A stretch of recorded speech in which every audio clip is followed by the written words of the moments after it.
وأحسن منك لم تر قط عيني وأجمل منك لم تلد النساء خلقت مبرأ من كل عيب خلقت مبرأ من كل عيب كأنك قد خلقت كما تشاء كتاب أنزلناه إليك مبارك ليدبروا آياته وليتذكر أولو الألباب۔ یہ کتاب برکت والی ہے جسے ہم نے آپ کی طرف نازل فرمایا ہے تاکہ دانش مند لوگ اس کی آیتوں میں غور و فکر کریں اور نصیحت حاصل کریں۔ اللہم صلی علی سیدنا محمد وعلی آل سیدنا محمد بعدد کل ذرۃ مئۃ الف الف مرۃ۔ سامعین و ناظرین کرام، السلام علیکم ورحمۃ اللہ وبرکاتہ۔ سامعین کرام، سورہ تغابن آیت نمبر 3 اور 4 حصہ دوم۔ آج کا موضوع، کیا ہمارے دل اللہ تعالیٰ کی یاد سے غافل نہیں ہیں؟ اس کے ساتھ آج کے سبق کا آغاز کرتے ہیں۔ سب سے پہلے گزشتہ سبق کا اعادہ ہوگا۔ خلق السماوات والأرض بالحق وصوركم فأحسن صوركم وإليه المصير۔ اسی نے آسمانوں اور زمین کو حکمت و مقصد کے ساتھ پیدا فرمایا اور اسی نے تمہاری صورتیں بنائیں، پھر تمہاری صورتوں کو خوب تر کیا اور سب کو اسی کی طرف لوٹ کر جانا ہے۔ سامعین کرام، سورہ تغابن آیت نمبر 3۔ خلق السماوات والارض بالحق، پیدا کیے ہیں اس نے آسمانوں اور زمین کو بامقصد۔ وصورکم فاحسن صورکم، اور تمہاری صورتیں بنائی ہیں، بس بہت اچھی صورت بنائی ہے۔ وَإِلَيْهِ الْمَصِيرُ، اور اسی کی طرف واپس لوٹ کر جانا ہے۔ سامعین کرام، بات ہو رہی تھی کائنات کی تخلیق بے مقصد نہیں ہے، بامقصد ہے، اور یہ انسان کے لیے ہے۔ انسان کو اللہ تعالیٰ نے اپنے لیے پیدا کیا ہے، یعنی اپنی ملاقات، اپنی معرفت، اپنا قرب اور اپنا دیدار سے اللہ تعالیٰ اس کو نوازنا چاہتا ہے۔ تو یہ ایک بہت بڑا مقصد ہے۔ چونکہ انسان اندھیرے میں تھا، اس لیے اس کو قرآن اور رسول روشنی بن کے ان کے سامنے آئے، اور اللہ تعالیٰ نے قرآن کے ذریعے ان کو ہدایت دی۔ اور اب یہ ایک وعظ ہے، اور ایک یعنی اللہ تعالیٰ بتا رہے ہیں کہ بھئی تمہیں کیسا، یہ کائنات میں نے کیوں پیدا کی ہے اور تمہیں اب کیا کرنا چاہیے، اسی بارے میں حکمتیں بیان ہو رہی ہیں۔ اب جو آیت نمبر 3 ہم نے پڑھی ہے، اس میں یہی مضمون ہے کہ انسان اپنے آپ کو بے مقصد نہ جانے، بے مقصد تصور نہ کرے، اور نہ دنیا کو اپنا مقصود و مطلوب و محبوب بنائے۔ یہ ایک یعنی اس میں ایک میسج ہے کہ تمام کائنات، اے انسان، میں نے تمہارے لیے پیدا کی ہے، تمہیں اپنے لیے پیدا کیا ہے، اور وصورکم، اور تمہاری صورت بنائی ہے، فاحسن صورکم، اور تمہاری سب کی صورتیں جو ہیں اچھی بنائی ہیں۔ بہرحال دیکھیں، اللہ انسان کا خالق ہے، تمام چیزوں کا خالق جو ہے اللہ تعالیٰ کی ذات ہے، ہر چیز کو صورت اس نے بخشی ہے۔ یہ بات تو یعنی اظہر من الشمس ہے کہ تخلیق اللہ کا کام ہے، اور وہی المصور اس کی صفت ہے، صورت گری، صورت بنانا۔ پھر یہاں دیکھیں، یہاں جہاں ہزاروں صورتیں اللہ تعالیٰ نے بنائی ہیں اور بنا رہا ہے، لیکن یہاں صرف انسان کا تذکرہ ہے۔ کیوں کہ اس کائنات کا مرکزہ جو ہے وہ انسان ہے۔ باقی تخلیقات تو اللہ تعالیٰ نے انسان کے لیے کی ہیں۔ کسی کی بھی صورت جیسی بھی بنائی ہے وہ اللہ تعالیٰ نے اچھی بنائی ہے، لیکن اللہ نے بنائی ہے اور بنائی ہے انسان کے لیے۔ اچھا، اب انسان کی اپنی صورت کا تذکرہ ہو رہا ہے، فَأَحْسَنَ صُوَرَكُمْ۔ اب اس میں تفصیل نہیں کرتا، لیکن بہرحال اللہ تعالیٰ جو ہے وہ وہی صورت هُوَ الَّذِي يُصَوِّرُكُمْ فِي الْأَرْحَامِ كَيْفَ يَشَاءُ۔ قرآن کی آیت ہے کہ اللہ تعالیٰ وہ ذات ہے جو تمہاری صورت کرتا ہے ارحام میں جس طرح بھی چاہتا ہے۔ بہرحال بہت اچھی صورت ہے، فَأَحْسَنَ صُوَرَكُمْ، بہت اچھی صورتیں بنائی ہیں۔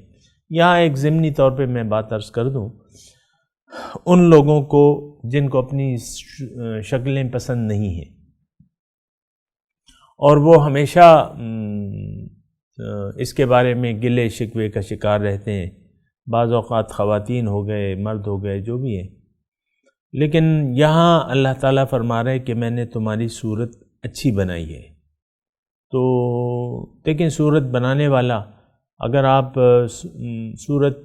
اپنی صورت کے بارے میں کچھ گلے شکوے رکھتے ہیں تو اس کا مطلب بالواسطہ آپ اللہ تعالیٰ کی جو تصویر اللہ تعالیٰ نے آپ کی بنائی ہے اس پر آپ انگلی اٹھاتے ہیں، اور اپنے رب کائنات کے بارے میں، اپنے رب کے بارے میں ایسا شکوک و شبہات کا اظہار کرنا اور اپنی صورت پر مطمئن نہ ہونا، یہ بہت بری بات ہے۔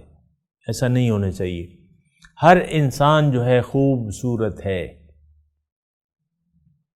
کیونکہ یہاں اللہ تعالیٰ فرما رہے فَأَحْسَنَ صُوَرَكُمْ، تمہاری صورتیں میں نے اچھی بنائی ہیں۔ تو بہرحال کمپلیکس کا شکار نہیں ہونا چاہیے اس بارے میں۔ اور دیکھیں، آپ ظاہری صورت سے زیادہ تو آپ کو باطنی صورت کا ادراک ہونا چاہیے۔ باطن آپ کمال کے لیے اللہ تعالیٰ نے آپ کو پیدا کیا ہے، تو آپ کو باطنی صورت گری اپنی کرنی چاہیے۔ باطنی صورت تو آپ خود بنائیں گے اپنے اخلاق سے، اور پھر باطن کو آپ ترقی دیں گے، اور باطنی آپ کا سفر ہے، باطنی سفر کے لیے آپ آئیں، اور منزل آپ کی اللہ کی ذات ہے۔ فَأَحْسَنَ صُوَرَكُمْ وَإِلَيْهِ الْمَصِيرُ، اور اسی کی طرف واپس لوٹنا ہے۔ یعنی اس میں ایک میسج ہے وَإِلَيْهِ الْمَصِيرُ میں کہ اے انسان، کہ تم واحد، ان تمام مخلوقات میں واحد ایک مخلوق ایسی ہو جس کا تعلق عالم بالا سے ہے۔ باقی تو اللہ تعالیٰ نے جو مخلوقات پیدا کی ہیں وہ تو یعنی عالم خلق سے تعلق رکھتی ہیں، اور ہماری جو ذات ہے وہ عالم امر سے ہے۔ قُلِ الرُّوحُ مِنْ أَمْرِ رَبِّي، یہ بہرحال تھوڑی سی علمی بات ہو جائے گی، لیکن میں آپ کو جزوی طور پہ بتا دوں کہ ہم جس کائنات میں رہ رہے ہیں یہ عالم خلق ہے۔ خلق مطلب یہ تخلیقات ہیں، مخلوقات ہیں، یہ درجہ بدرجہ، ذریعہ بذریعہ اللہ تعالیٰ نے ہمیں بنایا ہے اس کائنات کو بھی، جیسے کہ اللہ تعالیٰ فرمائے فی ستۃ ایام، 6 دنوں میں اللہ تعالیٰ نے بنایا ہے اس کائنات کو۔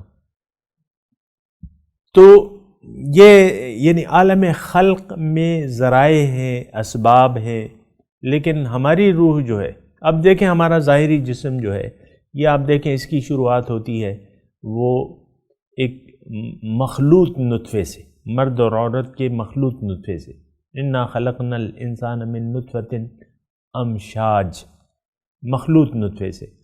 تو بہرحال وہ آپ دیکھیں نقطہ، ثم جعلنا النطفۃ علقۃ ثم خلقنا العلقۃ مضغۃ،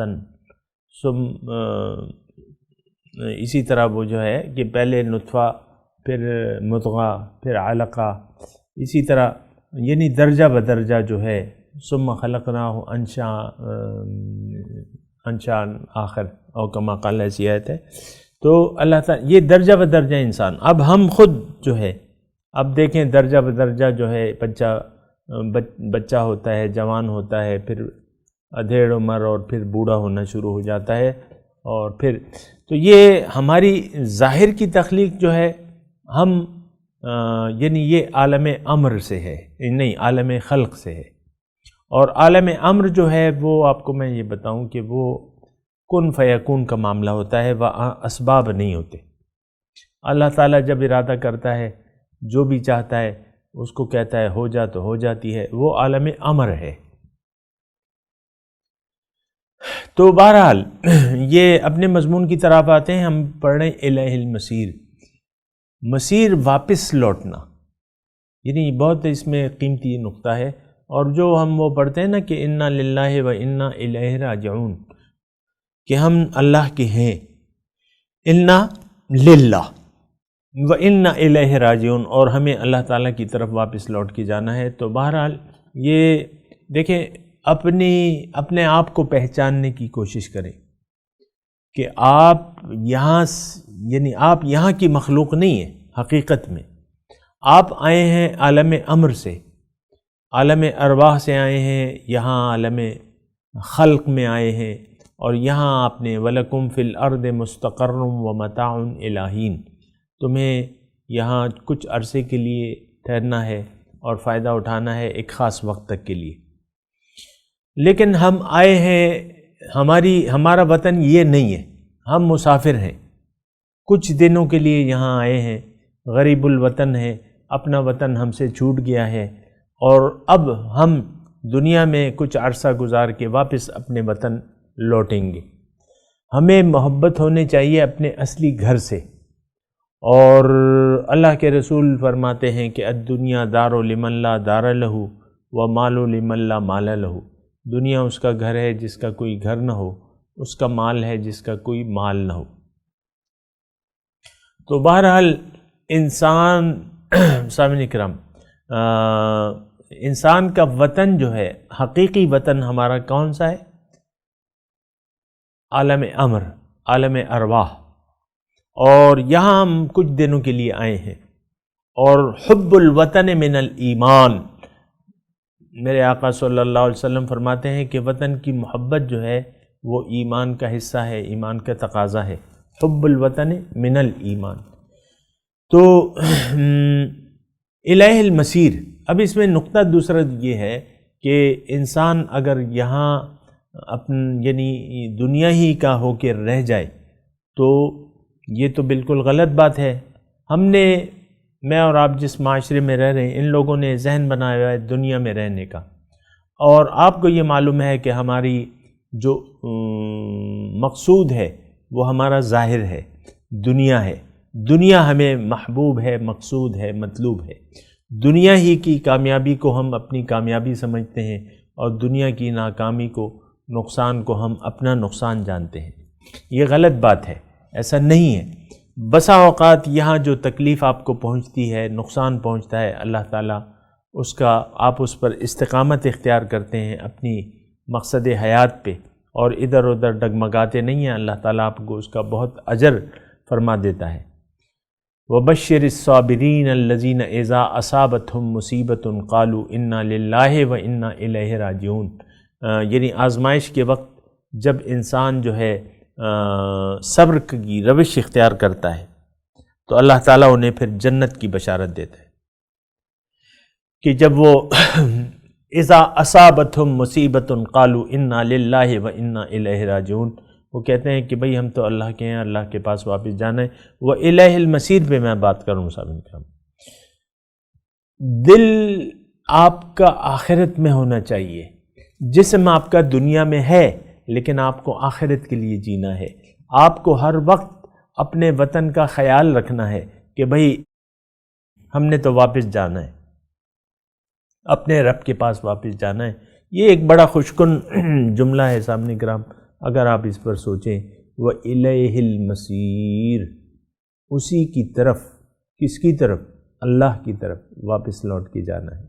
اِنَّا لِلَّهِ وَإِنَّا إِلَيْهِ راجعون، کتنا خوشکن جو ہے منظر ہوگا جب ہماری ملاقات ہوگی اپنے رب سے، اور وہ ہم سے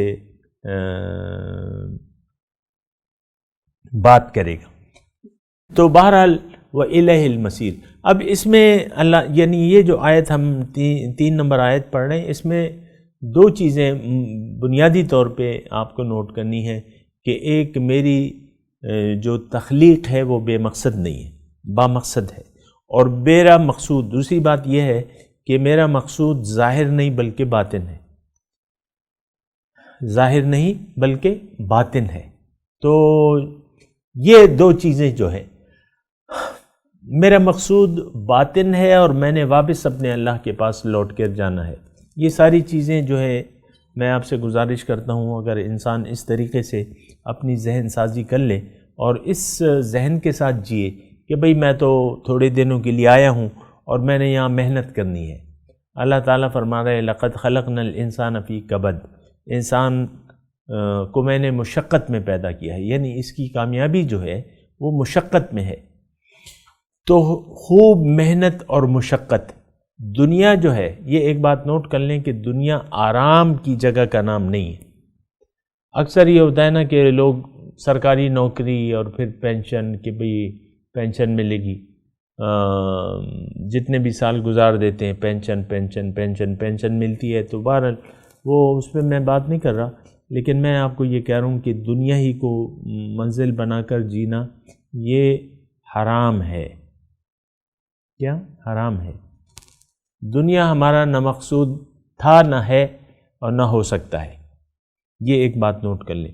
پھر باقی ماندی بات یہ ہے کہ ہماری منزل آخرت ہے، ہماری منزل اللہ ہے، اللہ کے لیے جینا چاہیے اور ہمیں اللہ کو اپنا مقصد حیات بنا کے یہاں جینا ہوگا۔ اور پھر یعنی اس میں یعنی تھوڑا سا ایک جملہ میں کہہ دوں پھر آگے بڑھتا ہوں، یہ ہے کہ آپ کی انسان کی ترجیح دنیا میں زندگی گزارتے وقت اگر آخرت نہ ہو تو یہ نقصان میں ہے۔ آپ میری بات سمجھ میں آ رہی ہے نا کہ دنیا میں انسان کی زندگی گزارنے کی ترجیح جو ہے، اگر آخرت نہ ہو، اگر اللہ ترجیح نہ ہو تو یہ پھر صریح نقصان میں ہے۔ یہ بات اچھے طریقے سے نوٹ کر لیں۔ پھر نہ کہنا ہمیں خبر نہ ہوئی یا ہمیں خبر نہ تھی، یہ آپ کو خبر مل رہی ہے قرآن سے کہ تمہاری تخلیق با مقصد ہے اور تمہیں واپس لوٹنا ہے۔ اب واپس لوٹنا ہے تو اس میں 2 چیزیں ہیں، ایک تو اگر آپ کی منزل اللہ ہے تو ٹھیک ہے، لیکن اگر منزل اللہ نہیں ہے تو جب آپ لوٹیں گے تو تمہیں اے غافل انسان، تمہیں اپنے اعمال کی پوری جواب دہی کرنی ہوگی رب کے حضور۔ پھر یہ ہے کہ تمہیں اپنے یعنی باطل زندگی تو باطل نہیں ہے، لیکن اگر تم نے باطل کو مقصود بنا کے زندگی گزاری تو تمہیں اس کی سزا بھگتنی ہوگی اور وہ جہنم ہے۔ یہ بات نوٹ کر لیں، یعنی یہ جملہ میں کہہ رہا ہوں اس کو ذرا نوٹ کر لیں کہ ناکام لوگوں کی دنیا میں ناکام لوگوں کی منزل جہنم ہے۔ مجھے یہ کہنے میں کوئی باک نہیں ہے، دنیا میں غافل لوگوں کی منزل جہنم ہے، بے مقصد زندگی گزارنے والوں کی منزل آخرت میں جہنم ہے۔ دیکھیں یہ اللہ تعالیٰ نے خوب واضح طور پہ ہمیں فرمایا ہے کہ لا یستوی اصحاب النار و اصحاب الجنہ، اصحاب الجنت هم الفائزون، کہ اصحاب النار اور اصحاب الجنہ ایک سے نہیں ہیں، وہ برابر نہیں ہو سکتے۔ یعنی وہ شخص، دیکھیں میں آسانی سے آپ کے لیے عرض کرتا ہوں، وہ شخص جس نے اللہ کو منزل بنا کے جو اللہ کو منزل بنا کے زندگی گزار رہا ہے، اور وہ شخص جو اللہ سے غافل ہے اور اس کا دل اللہ کی یاد سے غافل ہے، کیا یہ دونوں برابر ہو سکتے ہیں؟ نہ دنیا میں نہ آخرت میں۔ یہ بات نوٹ کر لیں، دنیا میں بھی یہ دونوں جو ہیں، ان کی مثال جو ہے ایک زندہ ہے اور ایک مردہ کسی ہے۔ اللہ کے رسول نے فرمایا کہ مثال اس شخص کی جو ذاکر ہے، جو اللہ کو یاد رکھتا ہے، اللہ کو یاد کر رہا ہے، اور اس کی مثال، اور وہ جو اللہ کی یاد سے غافل ہے، ان کی مثال جو ہے مردہ اور زندہ کی سی ہے۔ مجھے یوں لگتا ہے، افسوس سے مجھے یہ کہنا پڑتا ہے کہ میری باتوں کا کوئی خاص میں کچھ اثر محسوس نہیں کر رہا۔ اس کی وجہ کیا ہے کہ دیکھیں، ایک نیند میں جو لوگ سوئے ہوئے ہیں تو اللہ تعالیٰ نے اپنے رسول کو فرمائے وَلَا أَنْتَ بِهَادِ الْعُمْيَ عَنْ دِلَالَتِهِمْ، اس قسم کی آیت ہے کہ آپ اندھوں کو ان کی گمراہی کے باوجود جو ہے آپ راہ نہیں دکھا سکتے۔ ان تسمع الا من یؤمن بآیات ربنا فهم مسلمون او کما قال، آپ تو آواز سنا سکتے ہیں ان لوگوں کو جو میرے احکامات پر یقین رکھتے ہیں اور وہ فرما بردار ہے۔ تو آج کے لوگوں کی اکثریت جو ہے وہ تو نافرمان ہے، اور یہ بات بھی نوٹ کر لیں کہ جو شخص نافرمان ہے اس کی وجہ کیا ہے کہ وہ اس کا دل اللہ تعالیٰ کی یاد سے غافل ہے، اور وہ زندگی کو بامقصد تو سمجھتا ہے لیکن اس کا مقصود باطل ہے، جیسا کہ ہم باطل مقاصد کے لیے جی رہے ہیں، اور باطل مقاصد ہی ہمارا اوڑھنا بچھونا ہے۔ آپ دیکھ لیں، عام طور پہ میں تو آپ کو یہ کہتا ہوں کہ سیروا فی الارض، آپ زمین میں چلیں پھریں، دیکھیں اپنے گرد کے لوگوں کو، دیکھیں کون اللہ تعالیٰ کی یاد سے غافل ہے اور اس کا کیا حال ہے۔ بعض لوگوں کو ایسا ہوتا ہے بعض اوقات کہ ان کی شکل ہی سے لگتا ہے کہ بھئی ان کے پلے کچھ بات پڑنے والی نہیں ہے، کیونکہ وہ دنیا میں ایسے غرق ہو گئے نا، غرق دنیا، تو پھر ان کو کوئی چیز جو ہے ہدایت نہیں دے سکتی۔ یہ تو اللہ کے رسول کو اللہ تعالیٰ نے فرمایا ہے کہ آپ جو ہے اندھوں کو راستہ نہیں دکھا سکتے، آپ بہروں کو بات نہیں سنا سکتے۔ وما انت بمسمع من فی القبور، اور جو مردے ہیں ان کو آپ بات سنا ہی نہیں سکتے، یعنی وہ قبر کے مردے نہیں مراد یہاں پہ، یہاں مراد ہے یعنی جو عقل کے اندھے ہیں، جن کا دل اللہ کی یاد سے غافل ہے، وہ لوگ مراد ہیں۔ بہرحال وَإِلَيْهِ الْمَصِيرُ میں یہ معنی ہے کہ اللہ تعالیٰ نے یہ ہمیں فرمایا ہے کہ دیکھو تم نے واپس اے انسان میری طرف لوٹ کے آنا ہے، میں نے تمہیں بے مقصد نہیں پیدا کیا، میں تمہارا مقصود ہوں، تم میری طرف رخ کر لو، میری طرف رجوع کر لو، میرے راستے پر چلو تاکہ مجھ تک پہنچ جاؤ۔ بہرحال یعلم ما فی السماوات والارض ویعلم ما تسرون وما تعلنون، اللہ تعالیٰ فرما رہا ہے کہ میں جانتا ہوں، وہ ہستی جانتی ہے جو کچھ آسمانوں میں ہے اور جو زمین میں ہے، ویعلم ما تسرون وما تعلنون، اور وہ جانتی ہے جو کچھ تم چھپاتے ہو، تسرون چھپاتے ہو، وما تعلنون جو ظاہر کرتے ہو، واللہ علیم بذات الصدور، اور اللہ تعالیٰ سینوں کے بھید جانتا ہے۔ اس میں بھی مضمون یہی ہے سامعین کرام کہ دیکھو اے غافل انسان، اللہ تعالیٰ سب کچھ جانتا ہے، سارا علم رکھتا ہے۔ اے غافل انسان، وہ واقف ہے کہ تمہارے دل میں کیا کھچڑی پک رہی ہے دنیا کی محبت کی، وہ جانتا ہے۔ جو کچھ تم زبان سے کہتے ہو، جو تمہارے دل میں ہے، جو کچھ تم چھپاتے ہو، وہ اللہ تعالیٰ جانتا ہے، وہ ہر چیز جانتا ہے۔ واللہ علیم بذات الصدور میں مضمون یہ ہے سامعین کرام کہ اللہ تعالیٰ سینوں کے بھید جانتا ہے۔ اب دیکھیں سینے کا بھید، میں ویسے اپنے طور پہ آپ سے بات کر رہا ہوں، وہ یہ ہے کہ دیکھیں ہماری جو زبان پہ ہے وہ ہمارے دل میں نہیں ہے۔ کلمہ طیبہ ہم زبان سے تو پڑھتے ہیں، لیکن افسوس سے یہ کہنا پڑتا ہے کہ نہ تو ہم اس کا معنی جانتے ہیں اور نہ اس کی روح سے، یعنی اس کے ظاہری معنی کو بھی نہیں جانتے، اور اس کی روح سے تو واقف ہی نہیں ہے، کلمہ طیبہ کی روح سے، کہ اس کی حقیقت میں مطلب کیا ہے کلمہ طیبہ کا، لا الہ الا اللہ محمد رسول اللہ۔ تو اب بات یہ ہے کہ عام لوگ جو ہیں ان کی کیفیت قرآن کی نظر میں کیا ہے؟ یعلمون ظاہرا من الحیات الدنیا وہم عن الآخرۃ غافلون، یہ لوگ دنیا کے ظاہر کو تو جانتے ہیں لیکن حقیقت سے، آخرت یعنی باطن سے بے خبر ہے۔ جیسے کہ ہم اپنے ظاہر کے بارے میں بڑے کانشیس ہیں، یعنی ظاہری ہمیں بڑی پرواہ ہوتی ہے کہ بھئی ہمیں رزق کا ایک ذریعہ ہونا چاہیے، مکان ہونا چاہیے، اولاد ہونی چاہیے، ڈگری ہونی چاہیے، یہ بے شمار مقاصد لے کے آپ اپنی زندگی گزارتے رہتے ہیں، اور آخر میں جو ہے کیا ہوتا ہے کہ سب کچھ چھوڑ چھاڑ کے آپ اپنے رب کے پاس چلے جاتے ہیں۔ عام طور پہ تو یعنی موت سے کوئی محبت نہیں کرتا دنیا سے، اس کی وجہ کیا ہے کہ دنیا ہمیں محبوب ہے۔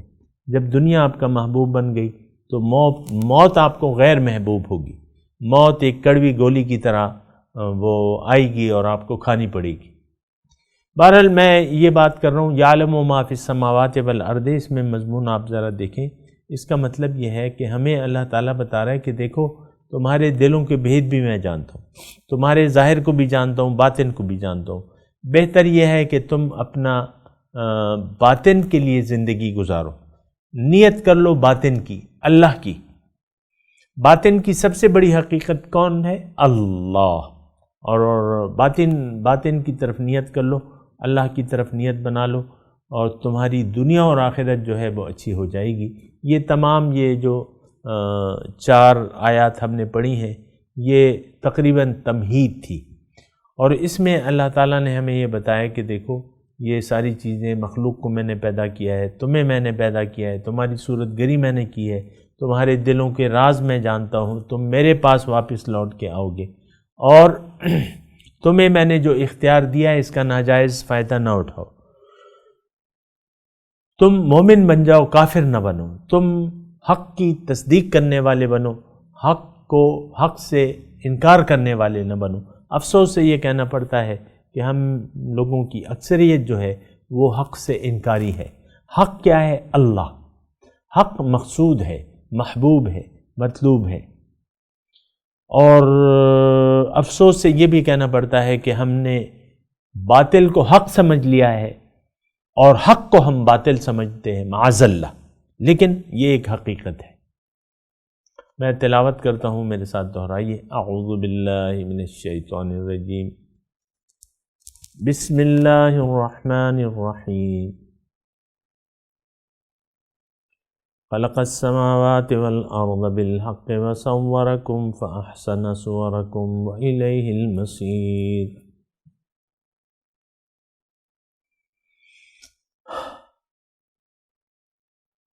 یعلم ما فی السماوات والارض وَيَعْلَمُ مَا تُسِرُّونَ وَمَا تُعْلِنُونَ وَاللَّهُ عَلِيمٌ بِذَاتِ الصُّدُورِ۔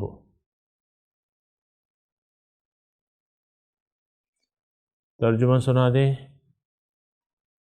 خلق السماوات والارض بالحق